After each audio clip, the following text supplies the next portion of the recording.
All right, so today I'm reading chapter 2 from Sunset of the Sabertooth. This is number 7 of the Magic Treehouse books by Mary Pope Osborne. So this is chapter 2 called Bones.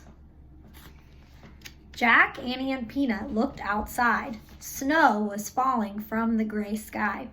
The treehouse was the tallest tree in the grove of the tall, bare trees. The grove was on a wide, white plain. Beyond the plain were high, rocky cliffs. I'm cold, said Annie. Her teeth chattered. She wrapped her towel tightly around her. Squeak! Peanut sounded cold too. Poor mouse, said Annie. I'll put you into Jack's pack. You'll be warmer there. Annie slipped Peanut into the pocket of the backpack. We have to go home, said Jack. We need warmer clothes. We can't go home, said Annie. We can't find the Pennsylvania book. Not until our mission is complete. Remember? That's the way that the magic works. Oh, right, said Jack. He looked around. There was no sign of the Pennsylvania book that always took them home. Annie peered out the window again. Where are we anyway? She asked. I'll find out, said Jack. He picked up the open book and read the title on the cover. Life in the Ice Age. Ice Age, said Annie. No wonder we're cold. We better find the third M thing soon, said Jack, before we freeze to death. Look, Annie whispered.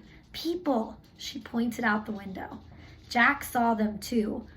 4 figures on a cliff. 2 big figures and 2 little ones, all holding long spears. Who are they? Said Annie.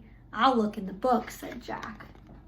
So there's the treehouse, there's Jack and Annie, and there are the 4 figures or people that they see on the cliff.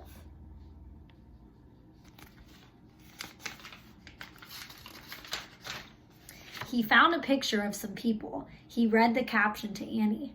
Early modern humans were called Cro-Magnons during the late Ice Age in Europe.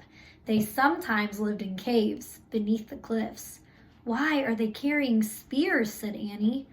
Jack turned the page. He found another picture of the Cro-Magnons, and he read out loud. The Cro-Magnon family often hunted together. They covered deep pits with the branches. Then they drove reindeer and mammoths into the traps.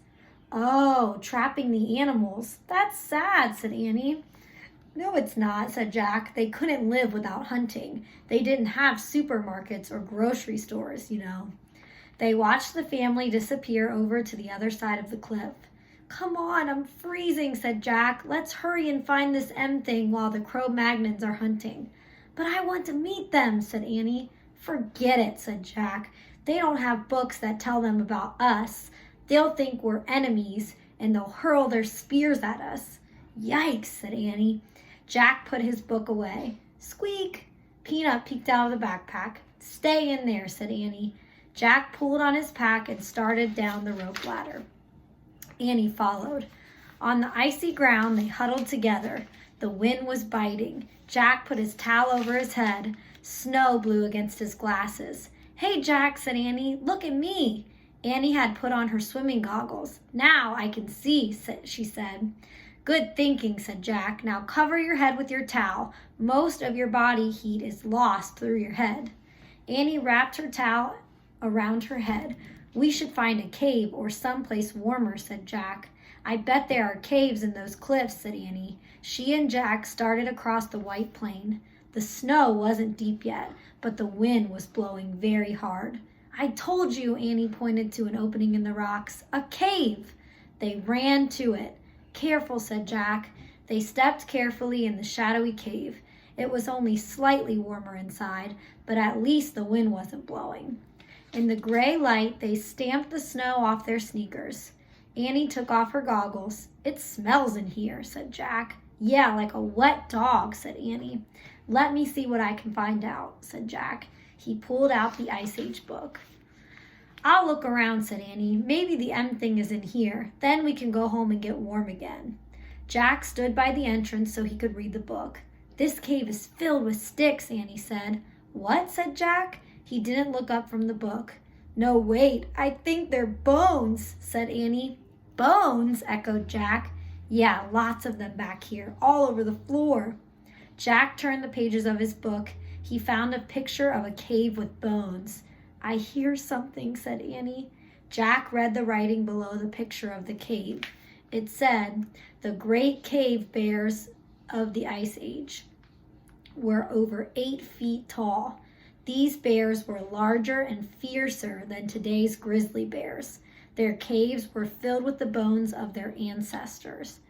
Annie, whispered Jack, get back here now. They were in the cave of a great big bear.